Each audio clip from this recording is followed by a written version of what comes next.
Welcome back, guys, to Dark Night Scare. In today's episode, I'm sharing 10 true, disturbing stories about road trips through the Appalachian backroads. One man followed a girl into the woods to help her brother and found the boy hanging upside down, already dead. And another woke up to find greasy handprints on the outside of their car and realized they hadn't been alone. So, make sure to hit that like and subscribe button, share this with your friends, and let me know where you're watching from.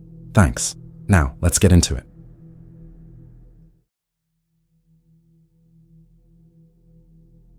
I was 24 and part-time employed at an auto shop in Joliet, Illinois.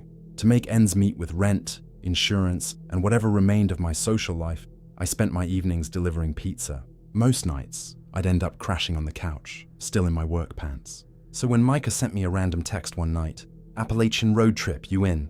I assumed he had mistakenly sent it to the wrong person. We hadn't spoken in over a year. Last I knew, he was couch surfing in Pennsylvania, trying to turn his handmade knife business into a full-time gig. A guy with a million half plans and no permanent address. I stared at the message, almost swiping it away, but then he called. No small talk, just, "I got gas, a cooler full of beer, beef jerky, and the best playlist you've never heard. We leave Friday." He had that tone that suggested everything was already set in stone. I don't know why I agreed.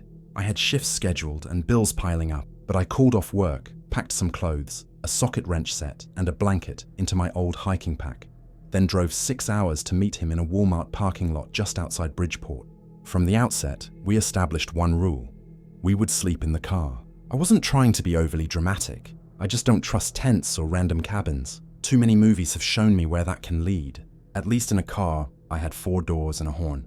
We took my 1997 Honda Civic, which was honestly more rust than car by that stage. I had replaced the muffler with duct tape and a prayer.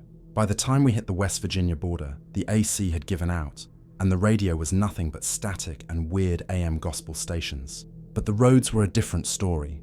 Tight, winding backroads enveloped by an endless sea of trees. Thick shades of green surrounded us, making it feel as though the forest was slowly closing in. We didn't talk much. Micah drove the first leg while I attempted to navigate, but our phones lost signal somewhere in Nicholas County. That's when we came across the detour, a hand-painted sign nailed into a crooked post. "Road washed out. Use alt route." Micah didn't hesitate. He just nodded and said, "Shortcut. Locals use it all the time." I wasn't thrilled about it, but he was already turning. The gravel commenced, and the trees seemed to close in even tighter. After about 20 minutes, I started counting the abandoned cars we passed. We saw 3 different makes, all rusted out, some with moss growing inside their windows. One even had a teddy bear melted into the dashboard, as if it had been left there for years. Eventually, the gravel path transitioned to packed dirt, and it felt like we were slipping into a place not meant for travelers. Then we spotted it, a lone gas station sitting in a clearing, as if it had been dropped there from another decade.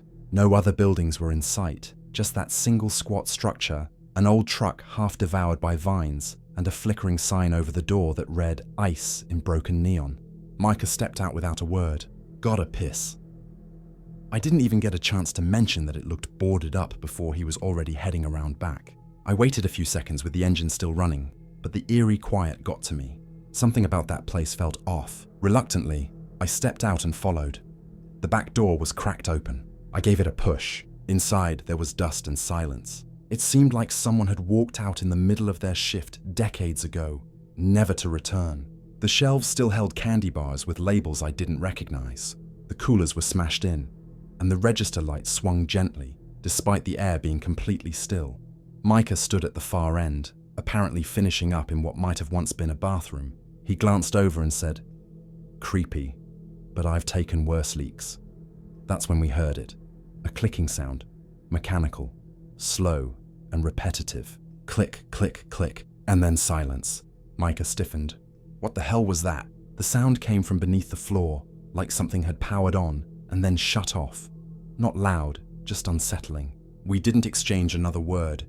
We hurriedly exited, climbed back into the Civic, and I reversed all the way down the dirt track until we reached a spot wide enough to turn around. No music this time, no jokes, just the crunch of gravel and the occasional swish of tree branches across the roof. When we passed the gas station again, I slammed the brakes. Micah leaned forward. "That's not possible." He was right, we hadn't turned around. We'd gone straight the entire time. He peeked out the back window. Wait, wasn't that busted sign on the right before? Now it's on the left, he mumbled. Are we looping? I didn't answer. I was too preoccupied staring into the passenger side mirror. Something was standing among the trees just beyond the edge of the clearing, still and watching. I floored it, the car skidding a little before finding traction. We didn't stop until we emerged into a larger clearing this time, devoid of signs or landmarks.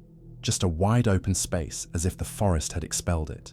Micah stepped out to relieve himself again, muttering something about his bladder being cursed. Then he waved me over. In the center of the clearing was a school bus. It didn't belong there. No wheels, half buried in weeds, windows shattered, but partially visible through grime and rust. The side read, Hardin Elementary. Micah stared at it, as if it had physically struck him. That school closed in 1984, he said slowly. My uncle told me about this bus. Said it vanished, 5 kids and the driver. Not a trace. As we stood there, something shifted inside the bus. A metal bang followed by a knock, a pause, then another. Get in the car, I urged. We dashed back, slamming the doors shut and locking them. The knocking ceased. I shifted the car into reverse and sped off in the first direction the wheels allowed. About 10 minutes later, we reached a fork in the road. 2 paths, no signs. Micah gestured left and we turned. Eventually, the gravel returned, and then a new sign appeared, carved into a wooden slab nailed to a post. Return or remain. Micah leaned forward, squinting. That's not a warning. I nodded in agreement. It's a choice. At the end of the road, we reached another clearing, which housed 6 cabins, all small, identical, and arranged in a precise circle. No lights, no smoke, no signs of life. I spun the car around, bracing to exit, but behind us lay no road, just trees. Micah whispered, We're not supposed to be here. Slowly, one by one, each cabin door creaked open, without a hint of footsteps or shadows, just doors swinging open as if they had been waiting. Then came the sounds, soft creaks, like weight shifting on aged wood from within the cabins. Micah said, They're watching us. I drove straight into the woods. No path, just mud, roots, and panic. The Civic bottomed out over rocks. Branches scratched at the windshield. I didn't stop. Finally, we burst through the trees and slammed onto pavement. Headlights illuminated a green sign. Welcome to Weston. We were back. Micah let out a shaky laugh while I gripped the wheel and stared ahead. Then we noticed the back window, a crack running down the center. On the seat behind us lay a folded strip of paper. Micah picked it up with 2 fingers. One side read, You chose return. The other side simply said, Some don't. The rest of the night passed in silence as we parked at a Walmart near civilization, sleeping in the car beneath flickering parking lot lights. I locked the doors twice, and we never approached the mountains again.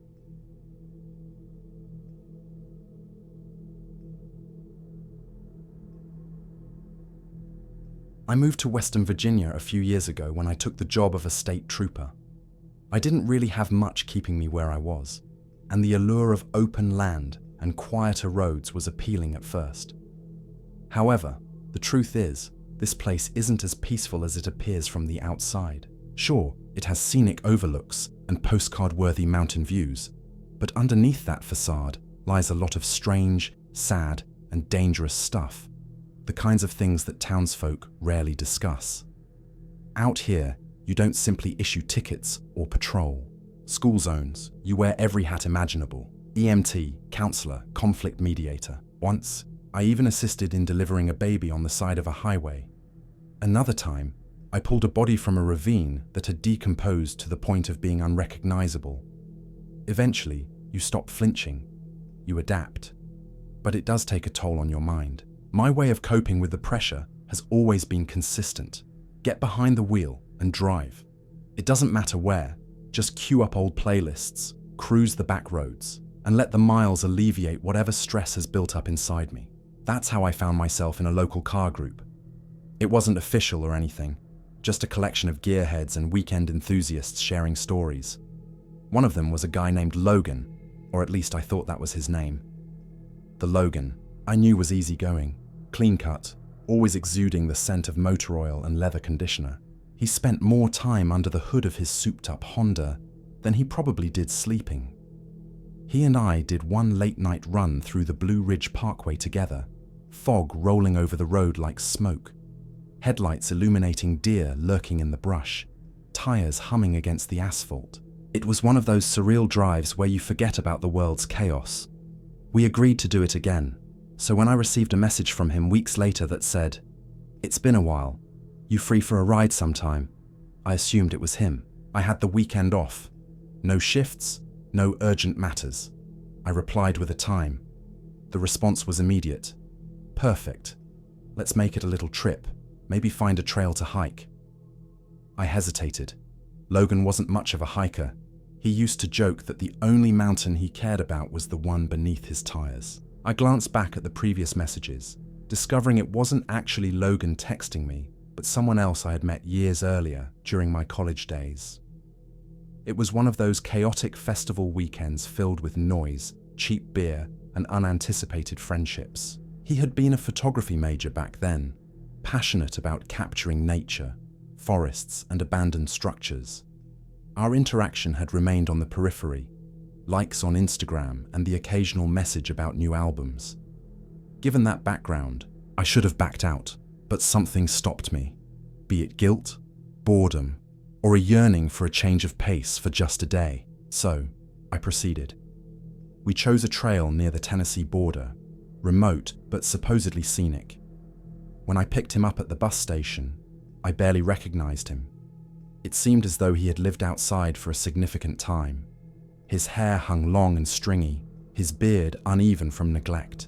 He wore a heavy-duty jacket like those construction workers wear, but it looked worn out. His boots were dry and mud-caked, and his backpack looked like it had survived a war. Then there was the smell, reminiscent of sweat, damp fabric, and soil, akin to the folks we find taking shelter under overpasses. Still, he greeted me with a smile, a genuine spark on his face when he said, "Man, it's been too long." I nodded and told him to toss his bag in the back.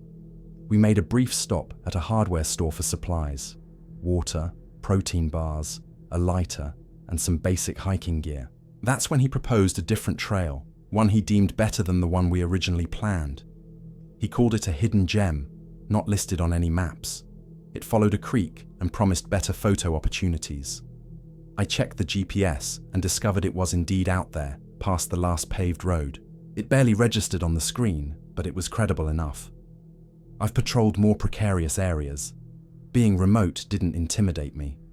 We drove beyond the town limits, past cell towers, gas stations, and pavement, until the road transformed into dirt and gravel. Our journey concluded beside the ruins of a collapsed barn, remnants of fallen beams and a sagging fence. The trailhead wasn't even a proper trail, just a narrow gap in the woods choked with brambles. No signs, no cell reception. He led the way, and I followed. In the beginning, it felt okay, peacefully quiet, with a sense of beauty that felt forgotten. He talked the entire time, but not directly to me, more like into the ether. He rambled about jobs he had, construction, landscaping, kitchen work. He spoke of a girlfriend who left him, saying people didn't understand what it meant to be grounded. As we climbed over a fallen log, he suddenly asked, "If someone turned on you out here, how would you handle it?" He posed the question as nonchalantly as if discussing the weather. I kept my feedback steady, attempting to sound calm. It was vital to remain vigilant and have an exit strategy. He nodded, but said nothing further, continuing to walk ahead. That's when my instincts tightened. We crossed an old piece of rusted machinery, possibly remnants of a mill. The trail dipped into a ravine until we reached a clearing, housing an almost collapsed structure, appearing to be either a mill or a mining building. It was covered in moss and crumbling. In its center was a fire ring amid what had once been a bench made from rail ties. He announced, "This is it." I dropped my pack, started unpacking lunch, instructing him to gather some kindling. That's when he opened his pack. First a coil of rope, then a hatchet, and finally 2 knives, one being a long, serrated survival knife. He laid them out neatly, as if preparing for more than just a campfire. I stayed still, taking it all in. I unclipped my knife, a folding one always hanging from my belt, and placed it beside the food. Calmly, he looked at it, and then at me. "Oh," he said flatly. "You brought one too." That's when I realized he hadn't anticipated I'd be prepared. He stood and picked up the axe, striding into the woods. I remained motionless, listening intently. Every sound felt as though it were crawling up my spine. When he returned, he was holding branches in one arm, the axe still in the other. He glanced at me, saying, "I'm sorry." My hands clenched into fists. I was sorry we were out here alone with weapons. Slowly, he stepped closer and added, "Maybe we should hug." I kept my voice calm and said, "Nah, let's get the fire going and eat something to recharge." He stared at me for a moment before turning and walking back toward the underbrush. That was it. I packed up quickly and told him the wood was too damp and it was time to head back before the weather turned. He didn't resist, simply nodded. The hike back was lethargically slow. His demeanor had shifted, muttering quietly to himself about feelings of being used, betrayal, and how people only reach out when they want something. I constantly moved, ensuring I was between him and the tree line. Upon reaching the trailhead, we encountered other people, families loading kayaks into a nearby trailer. Relief washed over me, and I didn't even attempt to conceal it. He looked at me and asked, "Are you driving me back?" I shook my head. "I've got to make a call. I need to go now. Sorry." He merely nodded, appearing unmoved. I climbed into my car and drove until I hit a major road bustling with traffic. Stopped at a gas station, locked the doors, and sat with the engine running for nearly an hour. That night, I blocked his number. I didn't erase the messages. Instead, I called someone acquainted with him and recounted the entire ordeal. Everything. The knives, the question, the apology. He listened and then informed me that Logan had been spiraling lately, distancing himself from family and friends. Rumors of a breakdown had circulated. I urged him to intervene seriously. A couple of weeks went by, and then I received a message stating he was in therapy, on medication, and striving to improve. I told him I was pleased to hear that. I genuinely was. Yet I meant what I had reiterated to myself throughout the entire drive back. He'd never ride in my car again. Never here. Never anywhere.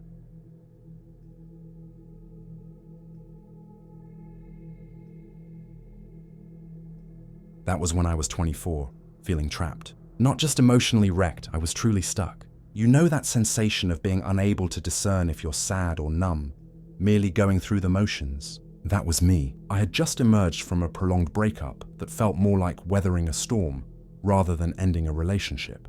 So when Maddie called and suggested, "Let's disappear for a bit," I agreed before she even finished her thought. We didn't make elaborate plans.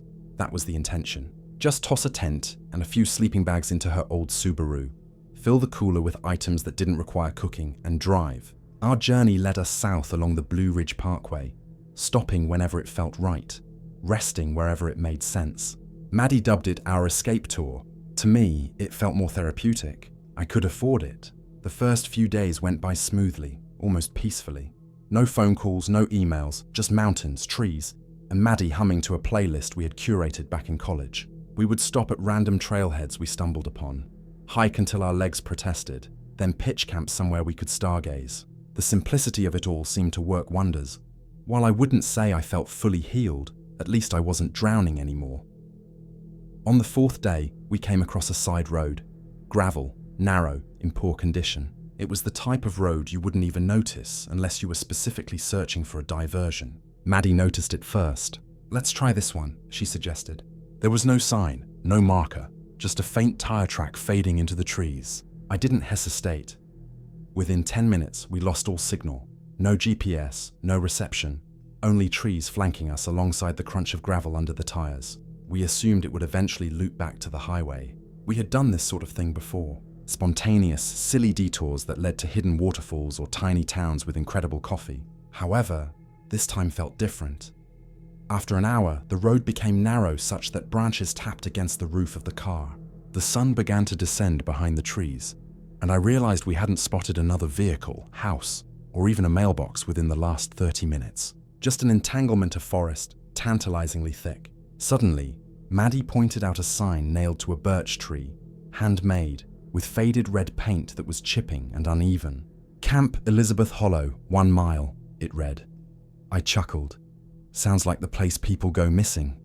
Maddie smirked. "That's exactly why we should check it out." So we turned in. I wish we hadn't. The road led to a clearing, a rough circle carved into the woods. In the center stood an old fire pit choked with ash and the fractured remains of 2 picnic tables. There were no cabins, no welcome signs, just overgrowth and an unsettling silence. No birds, no bugs, not even a breath of wind. I stepped out of the car and felt a weight settle in my chest, a constricting sensation that I was being observed, as if I had stumbled into a space where I didn't belong. Maddie emerged slowly and took in the surroundings. After a long moment, she finally asked, "Do you hear anything?" I shook my head. "No, not at all." We toyed with the idea of leaving, but daylight was vanishing fast, and retracing our steps in the dark on that gravel road wasn't appealing. So we stayed. We hastily set up the tent, putting it together like it was some protective shield. Maddie attempted a weak joke about horror movies while I forced a laugh to mask any anxiety. Dinner consisted of soup and crackers, and we settled on a log beside the fire, gradually speaking less as the dark enveloped us. The flickering flames cast an eerie glow that made everything around us seem too stark.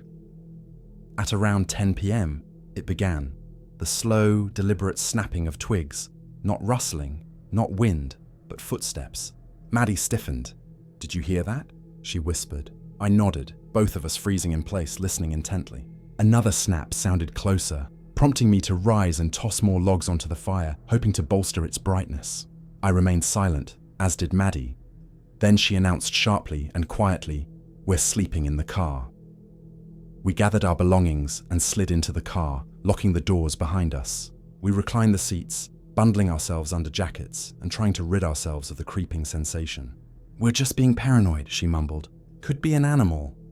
But neither of us could manage any sleep.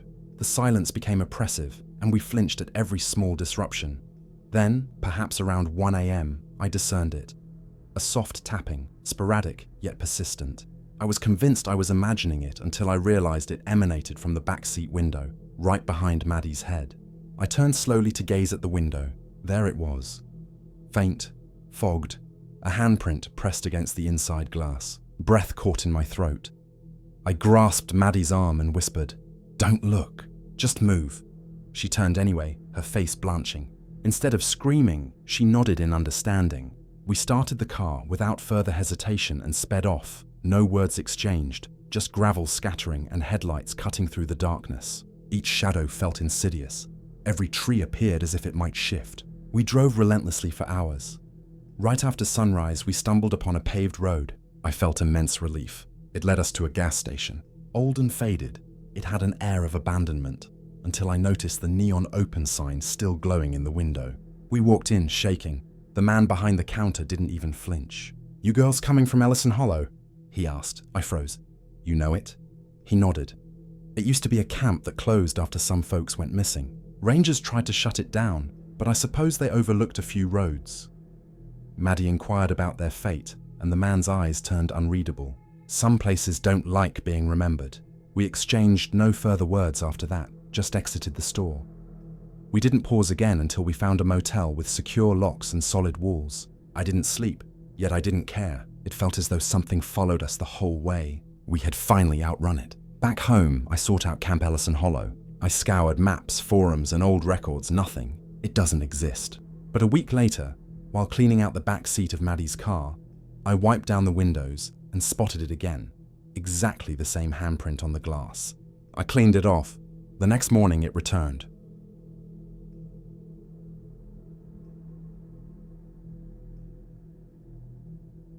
I was 32 that summer when I decided to take the scenic route to Braxton. My cousin Jessie was tying the knot in the mountains, and after everything that transpired, I needed an excuse to escape my own thoughts. I had just been laid off from the factory, a 6-year stint on the line, and the entire place shut down overnight. They handed us checks, as if they were giving out discount coupons. Just like that, the thing I had planned to build my future around vanished. The day that followed, I cleaned out my locker, returned home, and stood in my kitchen with the fridge door ajar, not even glancing at anything. I wasn't hungry. Rather, it was that peculiar numbness that sets in when something significant is lost and you're unsure about your next steps. So when my mum called and reminded me about Jesse's wedding, I promised I would be there. I didn't tell her I was opting out of the interstate. I craved a change of pace, something quieter and different. I wanted the drive to hold significance. I packed a duffel, filled my old thermos with gas station coffee that tasted as though it had been brewed ages ago, and grabbed my dad's old road atlas. No GPS for me. I told myself I wanted to enjoy the scenery, but in reality, I didn't want a voice instructing me on where to go. I aimed to find my way independently. I pulled out of Somerset at 5 a.m., hit the 2-lane roads, and by noon, I was immersed in the Blue Ridge. The landscape began transforming in ways I couldn't quite articulate. The hills had morphed from mere hills. They felt sharper, like the land had bones jutting through its skin. The trees leaned in too closely. You know how some woods are serene. These woods were not. The houses became fewer and more distant. Some didn't even have name signs, just hand-painted arrows leading to gravel roads. I halted at a gas station in a place named Mill Creek. You wouldn't find it on any map unless you were already aware of its existence. The place had a slanted roof, a flickering Coke machine out front, and a mural on its side that looked as though it had been created by someone unsure of what trains actually looked like. Inside, the clerk was a man who exuded a sense of having witnessed some things in his time, with a grey beard, wiry arms, and eyes that scrutinized you as if you might try to steal something. Even if all you were purchasing was beef jerky and a Gatorade, he asked, "Heading south?" while glancing at my license plate. "Yeah, Braxton," I replied. He nodded once. "Don't drive past sundown." Just like that, as if he were warning me not to leave food outside for raccoons. I chuckled to myself, waiting for him to crack a smile, but he didn't. I thanked him and got back into my truck. Approximately 30 minutes later, I reached an unmarked fork in the road. The right path appeared almost engulfed by the woods. The pavement was chipped. Moss crept through the cracks as if it hadn't seen a vehicle in years, making it intriguing. I took it. The road quickly narrowed. Trees closed in on both sides. The radio faded to static and then silence. My phone lost service. The pavement transitioned to gravel, then dirt. I had to slow down considerably to avoid damaging the vehicle. That's when I saw her, right in the middle of the road. She wasn't waving or moving, just standing still with her arm raised as if trying to hitch a ride in the middle of nowhere. I slowed and rolled the window halfway down. "You all right?" I asked. She nodded. "My brother's stuck. We need help getting him down." Her voice was calm, too calm. There was no panic, just an unsettling flatness. "Down from what?" I thought. She turned and walked directly into the woods without providing an answer.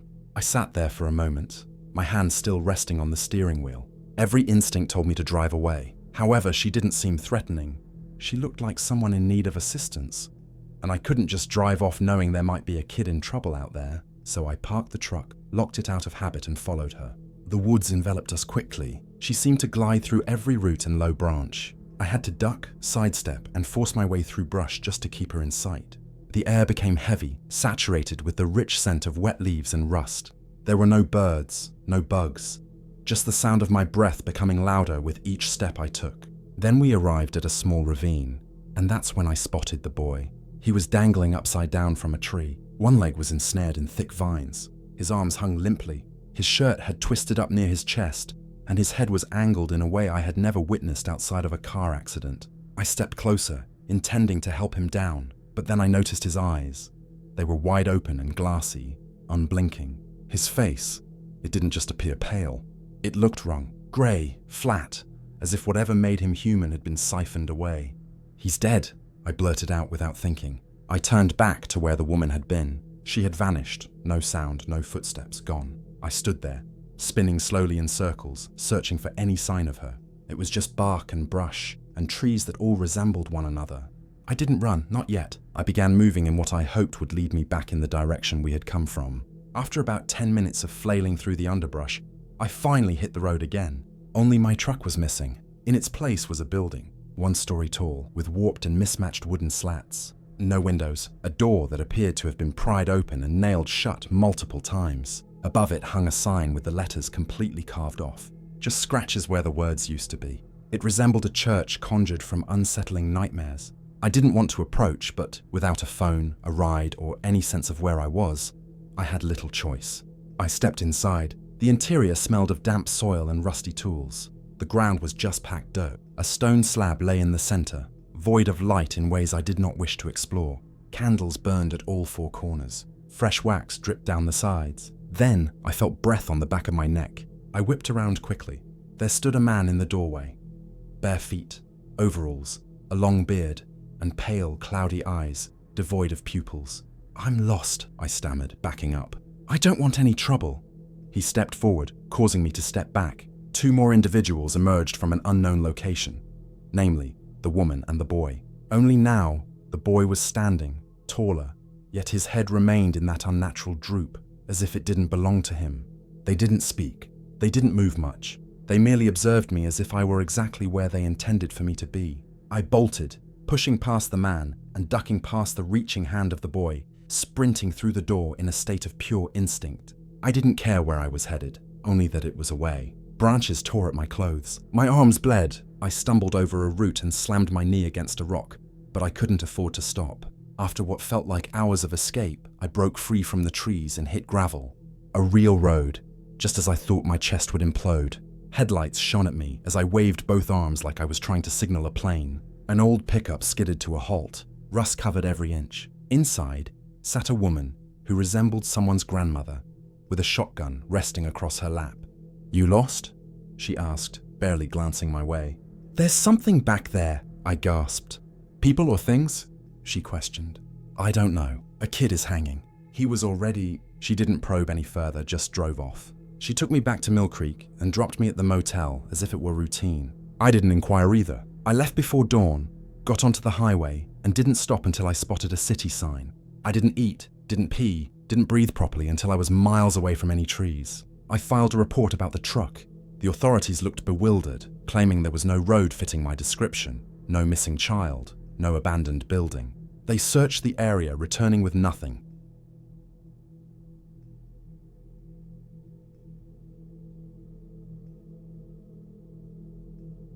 I was 22 when my friend Alex messaged me, announcing he had a 2-week break and wanted to escape for a while. I practically started tossing clothes into a backpack as his text was still sending. Our plans were vague: packing snacks, a crumpled cooler, a tent, and 2 $20 sleeping bags, snagged from a bargain bin, into his old Honda Civic.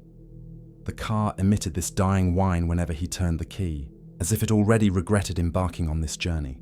We departed Columbus with barely enough gas to make it to Kentucky, planning to drive south through the Appalachians, find trails, and maybe hike a bit if we felt inspired.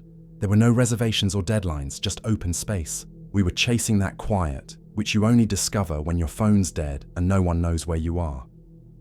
By the second day, we were deep in the mountains.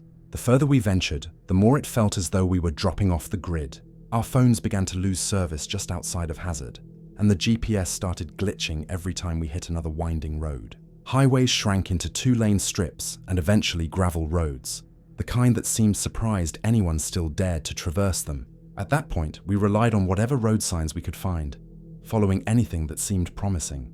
Late that afternoon, a wooden sign nailed to a tree caught our attention. It looked like a DIY project from 30 years back. The crooked lettering and faded paint read, "Pine Loop, Trailhead, 3M. That was it. No arrow or symbol, just those words. Alex gestured toward it. "That could be something," I raised an eyebrow. "Or it could be how people disappear in documentaries." He laughed, insisting, "Come on, it's probably just a local fishing trail. If it looks sketchy, we can turn back." We veered off onto the gravel path that clearly hadn't been maintained in ages. Trees leaned heavily on both sides, close enough to scrape the mirrors. We navigated through areas where the path dipped and filled with muddy water. At one point, we had to stop to clear a branch from our way.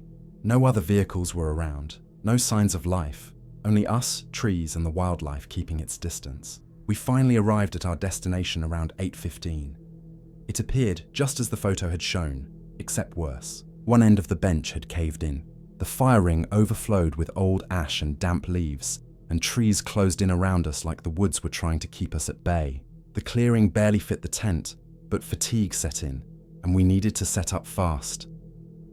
Ellie produced some bourbon, while Connor distributed the sandwiches he had prepared. As we sat around the fire, trying to deny the fact that we'd just driven 5 hours into the void, It took a bit to warm up to the idea of camping. Eventually, the stars emerged, the fire heated us, and nobody checked their phones. For the first time in a long stretch, we weren't being dragged in multiple directions, just the three of us. Around midnight, we switched to ghost stories, nothing intense. Connor shared a tale about a haunted drive-in theater. Ellie threw together a story about a woman with backwards feet, and I recounted an ancient sleep paralysis tale from my college days. We laughed more than we feared until Ellie stopped mid-story, her face blank, eyes boring past me toward the trees. "Do you hear that?" she asked. Connor and I hushed immediately. Initially, nothing stirred. But then I heard it, a faint, deliberate sound of leaves crunching, twigs snapping slowly and steadily. This wasn't the hurried motion of an animal. It produced a steady pacing that didn't change direction. Connor sprang up, flashlight in hand.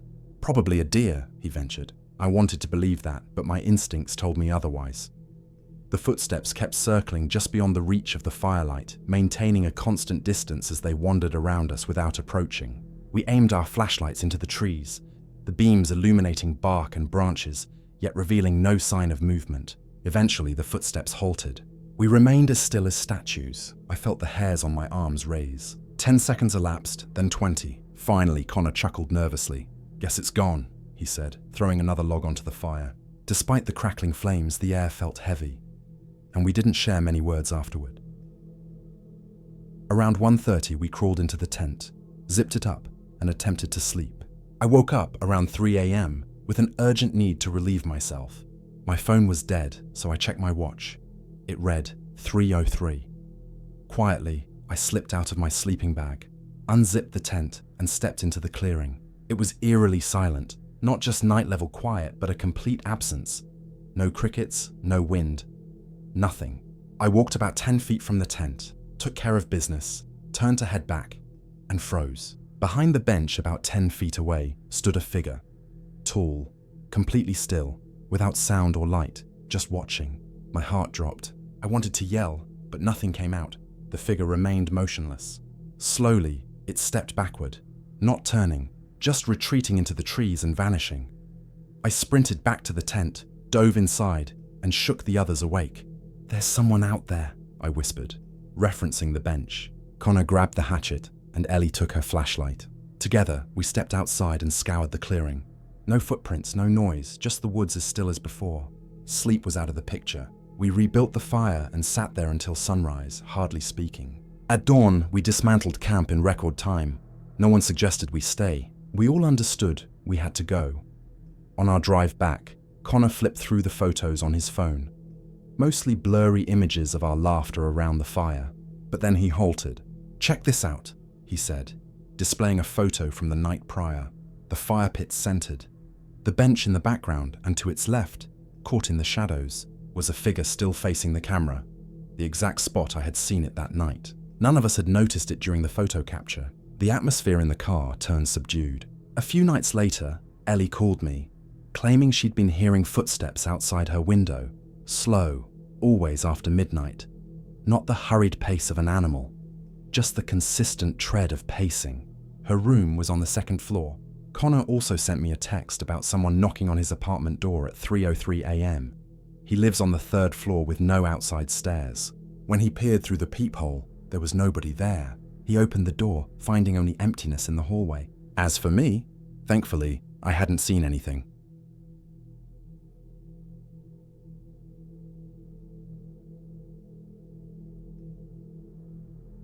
I was 24 when this incident occurred.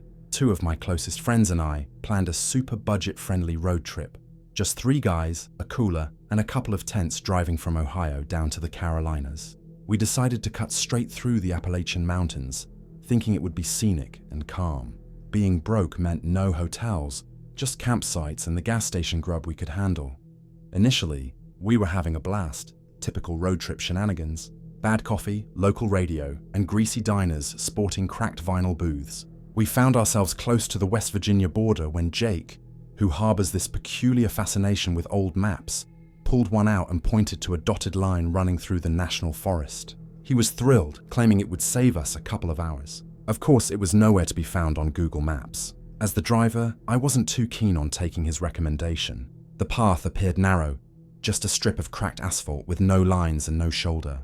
The trees crowded right against the edge as if the entire forest had pressed itself in tightly. We had no cell signal, but because the road was technically paved, we figured, why not? About 20 minutes in, I began to feel uneasy. We hadn't seen another vehicle, nor a house or any signs of life.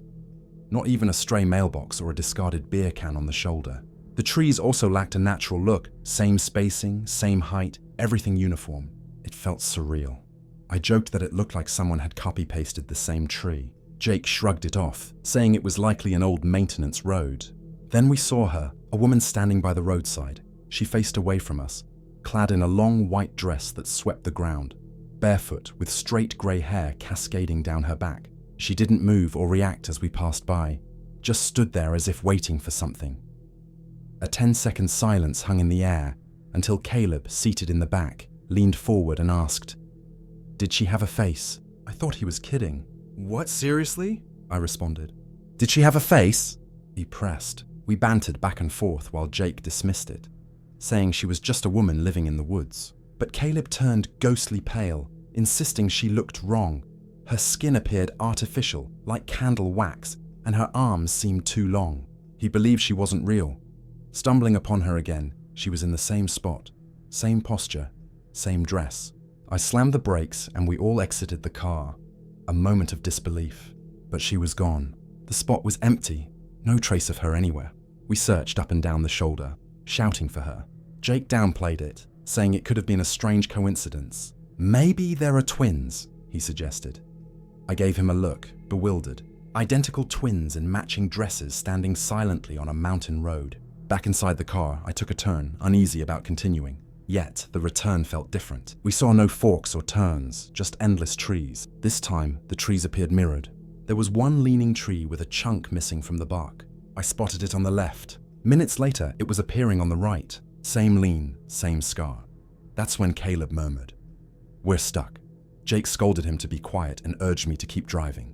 Then we saw her once more. The same woman, this time standing in the middle of the road, facing us. Her arms hung unnaturally low, surpassing her knees. Her head was tilted sideways, as if someone had twisted it too far and left it that way. Not a trace of eyes, only dark hollows where they should have been, as though someone had punched them into a mannequin. I didn't stop. I swerved and pressed the gas pedal to the floor. The silence in the car was palpable, all of us staring ahead, waiting for something, anything, to change. Then I spotted it. A house, one story, rotten and dilapidated, as if abandoned for decades. No driveway, no mailbox, just plopped there in the woods forgotten. The roof sagged, and the boards were warped and grey, unlivable, or even real. To my horror, the car started to decelerate. I hadn't eased off the gas, yet we slowed to a stop about 20 feet from the house. Turning the key yielded nothing but soft clicking. Caleb attempted his phone. No service. Jake, always the fearless one, proposed, "Maybe there's a landline inside or a generator." I protested, "Absolutely not." But he went anyway, and we followed not out of desire, but because we couldn't bear being out there alone. The porch creaked beneath our weight, and inside, the house appeared deserted. No furniture, just dust and broken boards. A sharp mix of mold and rusted metal invaded our noses. Each room mirrored the last, with the same layout and peeling wallpaper. At the end of the hall, Jake opened a door. I warned him not to go down there, but he ignored me, taking 3 steps before vanishing, gone without a sound or a yell, leaving silence in his wake. Caleb bolted, and I was right behind him. When we reached the car, the engine was running, lights on, idling, as if we had never left. I acted on impulse, jumped in, slammed it into reverse, and sped away. We never saw the house or her again, but about a mile down the road, Caleb broke down in tears. We never spoke about Jake, neither in the car nor later. We filed a missing person report, claiming he wandered off while hiking, yet no one found that road, not even the police. Caleb and I aren't on speaking terms anymore.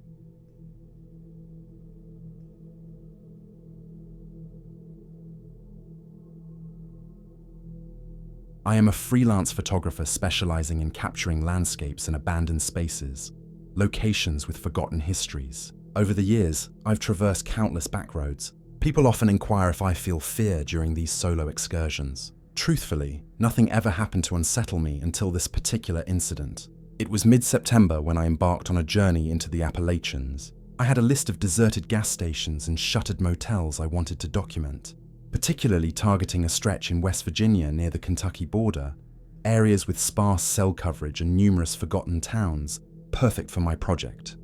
After driving all day around 5:30, I pulled into a gas station situated about 20 miles past the last town listed on my map.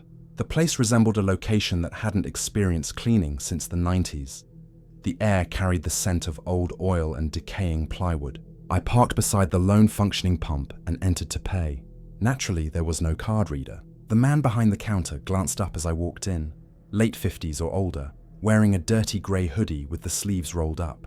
He didn't smile or respond when I requested $20 on pump 1. He simply pressed a button and turned away. Walking back outside, I noticed the station was entirely engulfed by forest. No street signs, no houses, no other cars, just trees encroaching upon the road behind me and ahead. I remember thinking, if my car breaks down here, I'm in trouble. After filling up, I continued north, planning to sleep in the back of my SUV. A routine I had done countless times before. Fold the seats down, use the emergency sunshade for privacy, and set my alarm for sunrise. It's not luxurious, but it gets the job done. I consulted the paper map tucked under my seat, which marked a rest stop. After another 20 minutes of searching, I finally located it. However, it was fenced off, decorated with orange plastic mesh, a collapsing sawhorse, and a water-stained sign that said, "No entry." The place appeared to have been out of service for years. I contemplated turning back when I spotted a sign just ahead. Braddock Ridge, 2 miles.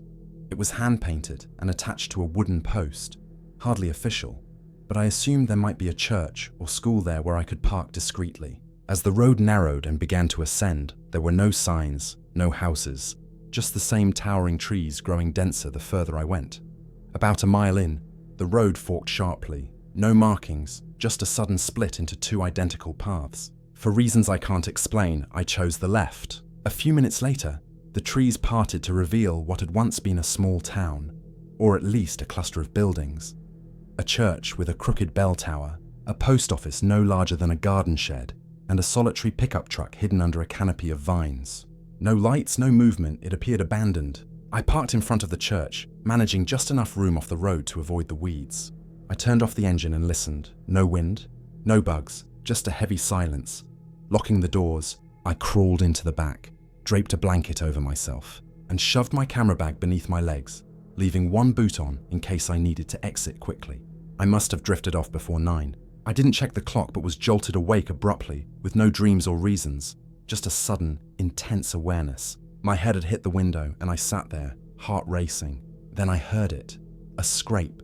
A soft, deliberate sound, like something dragging against the driver's side door. I remained perfectly still, listening. It happened again. A long, measured scrape. This time I sat up and peered over the seat. Nothing was outside, just the gravel road and the remains of the general store across the street. The moon high enough to provide some visibility. I saw no one. Suddenly, something shifted behind the pickup truck. A flicker of movement as if someone was ducking down, trying to keep out of sight. I blinked hard, doubting my perception, stayed low, and reached for my keys in the front seat. I hadn't locked the doors. I always do. I don't know why I didn't that night. Another scrape. This one on the passenger side, right behind my head. I hit the lock button and held my keys tightly in one hand, my camera in the other. My breaths echoed loudly inside the cabin. I slid forward and angled myself to peer out the passenger window. That's when I saw him. He stood perhaps 6 feet away, just beyond the hood, shirtless, barefoot, and his jeans soaked from the knees down. He wasn't looking at me. His gaze was fixed downward, unmoving. I couldn't recognize his face. He looked like he hadn't slept in days, hair clinging to his head, arms dangling limply at his sides. Then he stepped closer. I started the car, headlights flared, and that's when I noticed the others. 3 people lined up across the road, directly in my path. One held a metal rod, another grasped what appeared to be a knotted piece of rope. They didn't flinch in the light. I shifted into reverse, backed up harshly, and jerked the wheel. The engine roared louder than I expected, and the man near the passenger door sprinted after me barefoot on the pavement. I heard him slam against the side of the SUV as I turned. I didn't stop until I reached the fork again. The right path looked navigable, so I took it, not glancing back, disregarding the directions. I passed a deer carcass sprawled across the road, its body bloated, legs bent at unnatural angles, flies covering its eyes. I drove around it. Eventually, I reached another town sign, Miller's Fork. This one felt legitimate, illuminated by an overhead lamp, cracked but functional. Just beyond the sign stood a gas station with fluorescent lights flickering above each pump. A woman behind the counter looked up as I entered. "You all right?" she asked. "You look like you've seen a ghost." I didn't respond. I merely inquired if there was a motel nearby. She pointed me 2 blocks down. That night, I slept with the lights on and a chair against the door. The next morning, I returned to find the fork.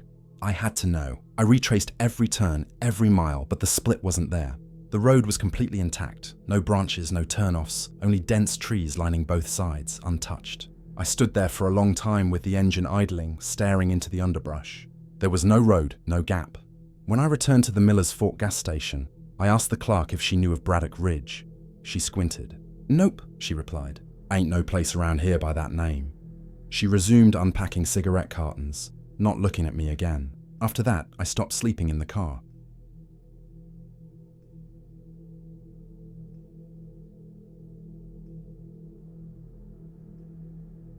I'm 32 and have been hiking since I was a teenager. I grew up on the outskirts of Elkridge, Maryland, where there's sufficient wilderness to get lost, but not so much that you truly can.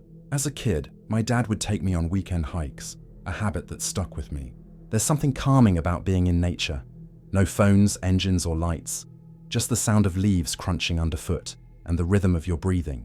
I've always found tranquility in it, which is why what transpired last fall continues to haunt me at night. It all started as a simple idea. Me, my cousin Nate, and our friend Joel planning a weekend hike in the Appalachian backcountry. Nothing extreme, just off the beaten track. Nate had stumbled upon one of his online rabbit holes, fascinated by the odd stuff he sometimes finds, and discovered this unmarked trail. It purportedly cut through some untouched areas of the forest near a place called Ridgewater. A user on an old hiking forum mentioned it. No GPS coordinates, just vague directions, and a warning that it wasn't for beginners. The person advised that it felt unspoiled and ancient, with no one else around. Nate was all in. Joel and I were a bit more hesitant, but we agreed to give it a shot. We had been discussing a serious hike for some time, and this felt like the perfect challenge.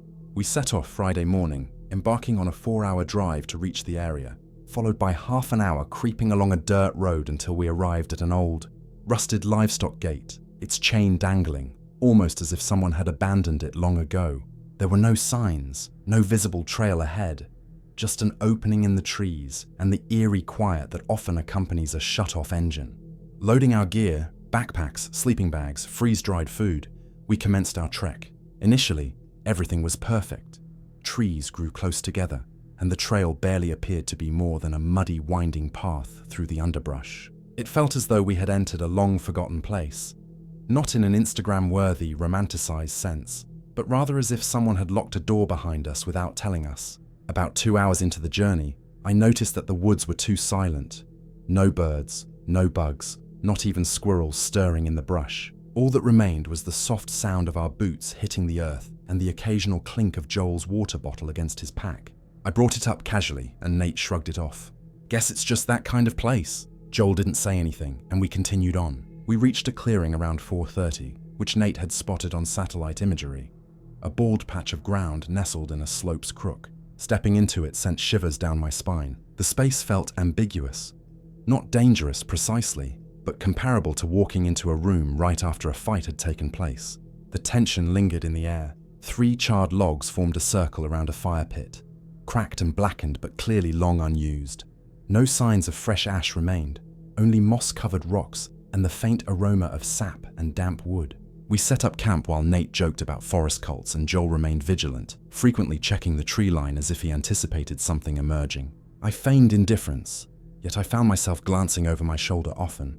For dinner, we ate canned chili and passed around a bottle of whiskey until darkness enveloped us. The fire we managed to ignite flickered weakly, nothing more than a feeble glow. It wouldn't catch properly, not wet wood, but rather it seemed as if it resisted burning. That night, sleep eluded me. The tent rustled occasionally, and I swore I heard someone, or something, pacing around the clearing's edge. Not stomping, not sneaking, just methodical pacing. I sat upright, gripping my flashlight and knife, straining to listen until morning. Breakfast was subdued. We departed our tents, leaving our gear behind to track down the ridge Nate had seen on the map. When we finally found it, the view took my breath away. Trees as far as the eye could see, devoid of smoke, towers, or signs of life. Just rolling verdant hills fading into a blue expanse. We lingered there for a while, tossing snacks into our mouths, convincing ourselves this mountain adventure was indeed a good choice. However, upon our descent, chaos ensued. We took the same route back, or so we thought. An hour later, nothing appeared familiar. The moss looked wrong, the trees unfamiliar. We passed a boulder none of us recalled, and came to a dry creek bed we should have crossed earlier, which we definitely hadn't encountered.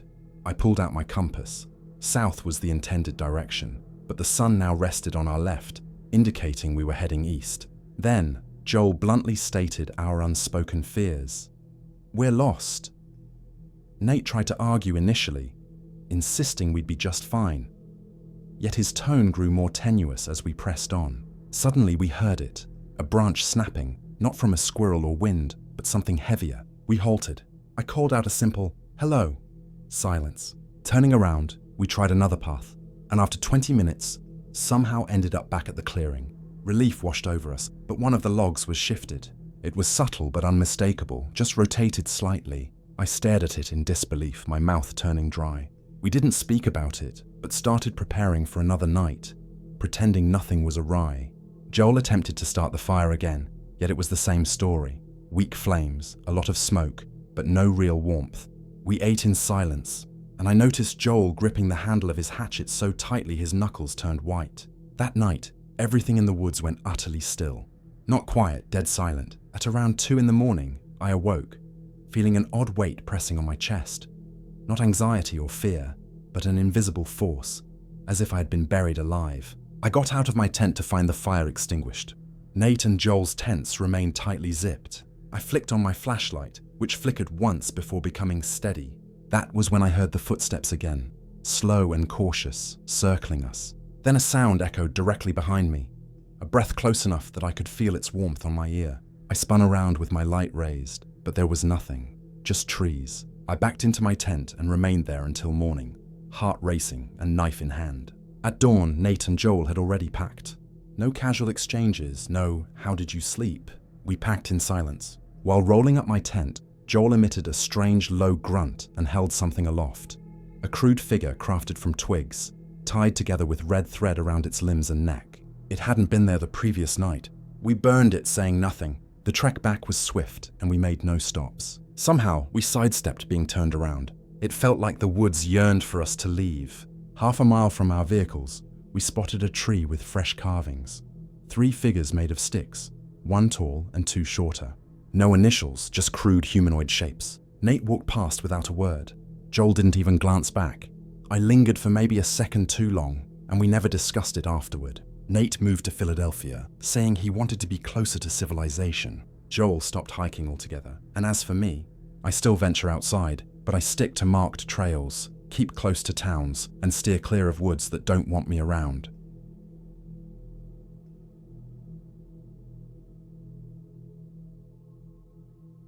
My name is Eric, and I rarely speak of this incident. To be honest, it continues to haunt me, but I feel the need to share it at least once. It all began with a silly question that I posed to my grandfather. We were sitting on his porch, just the 2 of us, sipping his black coffee and watching the trees blur into evening. I casually asked if he had ever encountered anything bizarre in the woods, ghosts, cryptids, any of that. I joked, but he didn't laugh. He halted, freezing midway with his coffee cup raised. Then he looked straight at me and said, "Do you know where Kessler Ridge intersects Dry Creek and Bell Hollow?" I shook my head. "Good. Never approach it." I chuckled, assuming he was just sharing another story, but his expression remained serious. He then recounted an experience from the fall of '54. He and his friend Calvin Darnell went hunting there. Both of them were 17, eager to get one last hunting trip in before the snow made the backcountry inaccessible. They packed lightly, rifles draped over their shoulders, and ventured into the hills at daybreak. The silence enveloped them first. There weren't any birds or bugs, not even the rustle of squirrels, only the sound of their boots crunching through the leaves and an uncanny heaviness in the air, as if the woods were holding their breath. After several hours of walking, nothing looked familiar. Ridges blended into one another, and recognizable landmarks vanished. The path behind them had seemingly disappeared, as if it had never existed.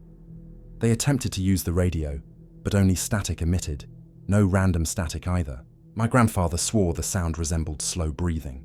Then they stumbled upon a clearing which was perfectly round.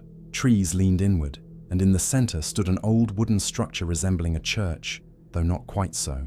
The roof sagged, and the shattered windows left mismatched pieces of colored glass in their frames. One pane cloudy red, another pale green, as if sourced from different places. No cross adorned the structure, nor a bell, just thick beams intricately carved with spirals and scratches. Some appeared to be shaped like antlers, others like teeth. They should have retreated. My grandfather knew that well. Yet Calvin was already shivering, and they lacked shelter. Practical as ever, my grandfather opted to spend the night inside there and regain their bearings at dawn. Once inside, it exuded a smell of wet stone mixed with something foul, metallic and sour. The pews were decayed, and the pulpit stained with something he didn't want to identify. The floor creaked beneath them like a living entity. They had their meal in silence, taking turns watching the window. Around midnight, Calvin roused him with a whisper. "There's something out there," he murmured while crouching low, binoculars raised. My grandfather joined him and spotted it at the edge of the clearing, initially appearing to be a deer. It had long legs and a slender body with a pointed head, yet it didn't move correctly. It stood too rigidly, and its eyes gleamed, glowing like crimson coals. "It's watching us," murmured Calvin. They barricaded the door and piled broken furniture against it, desperately trying to remain calm. Then the lantern flickered out. They relit it, but it sputtered and extinguished again. The oil was fine. The wick new. Everything felt surreal. Calvin stepped back, saying, "It's gone." But the deer was no longer visible. Suddenly, a heavy thud resounded directly overhead, causing dust to fall from the rafters. They froze as the wood creaked above. Then the horrors began. A thick, shiny black tongue emerged from a hole in the ceiling, instinctively wrapping around Calvin's neck. He screamed and struggled as blood gushed from the injury. My grandfather fired his weapon. The tongue retreated back into the dark above. Panic surged within him. He dragged Calvin away, applying pressure to the wound. No thought, just pure instinct. They burst out of the structure into the woods, blind with fear.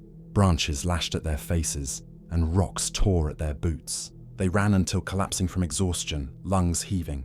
My grandfather turned back, and there it was, perched on the roof, motionless as a gargoyle. Its black skin, twisted antlers, and a face that was neither fully human nor entirely something else. The glowing eyes still fixed upon them, the expression a sinister smile. They continued their flight until they felt gravel scraping beneath their boots. A ranger discovered them shortly after dawn and whisked them to the hospital. Calvin narrowly survived but never spoke of the incident again, nor did my grandfather. Not for decades, until that evening with me. At the end of the tale, he locked eyes with me and said, "They call it the Hollow One. It could be a spirit or something older. I don't know. I just know it's still out there." Then he leaned closer. "I don't care if you believe me. Just stay away from Kessler Ridge after dark."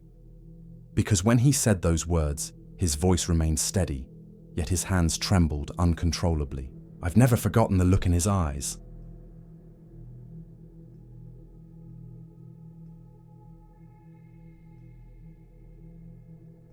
We hadn't even planned to be in Kentucky. The arrangement was to stick to the main highways, avoid any questionable detours, and reach Asheville by midnight.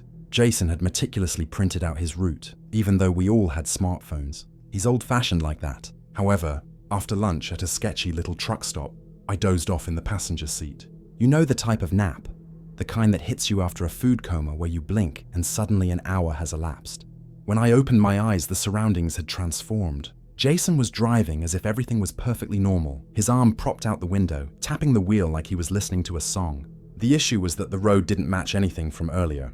The pavement looked ancient, cracked, uneven, with patches of grass springing through. There were no road markings, no signs, just dense forest closing in around us, as if we weren't meant to be there. I turned to him and asked, "Where the hell are we?" Without glancing over, he replied, "Shortcut. GPS says it saves 20 minutes. That's when I realized something felt off. Jason doesn't rely on GPS. He'll use it as a backup, sure, but he always follows his printed directions, triple-checking them before we leave. In the back seat, Eleanor stirred. She had been asleep the whole time, earbuds in, hoodie pulled down over her face. As she sat up, squinting out the window, it seemed she was grappling with the scenery, finally saying, "Why does it feel like we're going backward?" I chuckled, not out of amusement, but simply because I didn't know how else to react. None of us had a signal. Every phone read, "No service." Even the radio static erupted to silence. I attempted to scan through stations, but nothing came through. No music, no talk, not even emergency broadcasts. It felt as if we had fallen off the map. The silence stretched on, with only the tires humming over the rough pavement. It began to feel as though we weren't heading toward anything, but rather just drifting through something. Then, we rounded a sharp bend and encountered it, a white sedan parked sideways, blocking the entire road. The front end had crumpled against a tree. No lights, no engine noise, no occupants in sight. It appeared to have been there for quite a while, but there was no damage around it, no broken branches, no disturbed earth. Jason slowed the car, halting a few yards away. "What the hell?" he muttered quietly. None of us moved for a moment. Eventually, I opened my door and stepped out. It was an eerie silence, nothing like the peaceful quiet of a forest hike. This was quiet like a vacuum. No birds, no breeze, just a vacuum. I could hear my heartbeat and the faint ringing in my ears. I approached the sedan. The driver's side door stood ajar. Inside lay a purse on the floor, an old phone on the seat with a cracked screen, and both airbags deployed. There was no blood, no shattered glass, only bare footprints in the dirt leading from the open door into the woods. I examined them briefly before stepping into the trees to follow. Not more than 10 feet in, I heard it. A light running sound, not stomping or crashing, just quick footfalls circling, as if someone was moving just out of my sight. They weren't hiding, but weren't revealing themselves either. I halted, scanning the trees, hoping to catch a glimpse of motion. Nothing. When I turned around, the car seemed farther away than it should have been. The trail I had just taken disappeared. No footprints or disturbed grass, only forest remained. I didn't wait. I ran back to the road and relayed to them what I'd seen. Jason suggested maybe whoever crashed was concussed or under the influence. Elena kept gazing into the woods, as if she expected someone to emerge. With no way to call for help, we had no option but to keep moving. I penned a quick note, folded it, and tucked it beneath the sedan's wiper blade. "Saw your car. No one inside. Went for help." We drove around it and continued on. The road worsened, narrowing more. The trees began to encroach, their branches overhead forming a sort of tunnel. It felt like the world was folding in on us. That's when we first spotted a sign. A mere wooden plank nailed to a tree. The white paint smeared and drippy as if applied in haste. It read, "Stop while you still can." Jason scoffed. Someone's idea of a haunted corn maze. About 10 minutes later, we encountered another sign, this one on a rusty metal post. "He sees who leaves." Elena leaned forward. "Sees who leaves what?" Neither of us replied. A third sign emerged on an old oil drum, warning, "Don't follow the music." Jason began to slow down. The road hadn't altered, but there was an unfamiliar heaviness about it. Elena pulled her hoodie closer and shrank into her seat, as if trying to disappear. Then, we heard it, a melody, a woman's voice drifting from the trees, low and soft, almost too quiet to be believed. Just 3 notes, repeating endlessly, without words, merely that slow, dragging tune. Jason turned off the radio. We all listened. I cracked my window slightly. The sound didn't grow louder, but didn't diminish either. Just lingered as if it were following us. Then, we came upon a clearing strung with low-hanging lights between the trees, sagging in the center. Below it lay a weathered wooden sign that read, "Church of the Last Night." A dark, dirt path curved sharply downhill into the shadows behind the sign. None of us spoke. Jason didn't slow down. We just kept driving. 10 minutes later, we spotted a house. 1 story, wooden siding, no driveway. Just sitting amid the woods with a lone, flickering porch light. There was no sound, no motion, but someone stood in the window, just gazing out. A pale face, utterly still, as if waiting for us to pass. Eleanor whispered, "It's fake, a mannequin or something." I didn't take my eyes off the road. "Keep going." Jason remained silent. The forest thickened. I couldn't discern if the sun was setting or if the trees were merely blocking out the light. Then the melody returned, but it wasn't humming anymore. It was a violin playing slowly, evenly. Not really a song, but sound. It was too precise to be recorded and too fluid. It kept pace with us, matching our speed. We all turned our heads simultaneously to the left, yet there was nothing. No movement, no light, only trees. But the music didn't fade. It stayed there, accompanying us. Then something stepped into the road. Jason slammed on the brakes, skidding, spinning slightly, stopping sideways across both lanes. But there was nothing. It was white, tall, with limbs that looked wrong, bending oddly. It stepped out from the trees and vanished before it even hit the headlights. No one spoke. Jason turned the car around. We didn't debate it. We just drove. Miraculously, we passed the white sedan again. The same spot, the same crash, as if we had looped back. But the note we had left was gone. Jason didn't respond. He just hit the gas. We started flying through the turns as if something was pursuing us. Trees whizzed by in a blur while the violin music trailed us, constant and unyielding. Then Elena screamed. I looked back. Someone sat in the back seat beside her. White face, empty eye sockets, skin stretched tight, black symbols etched into their neck and chest, accompanied by a grin, too wide, impossibly wide. And then they vanished, as if they had never been there. Jason. Eventually, we spotted lights. A gas station. True civilization. He pulled in hard, parked, and we sat there for 5 minutes without moving or talking, just breathing. The following morning, Jason drove home without a word. He wouldn't discuss it, merely insisting that something came back with us. Elena hasn't mentioned the trip since,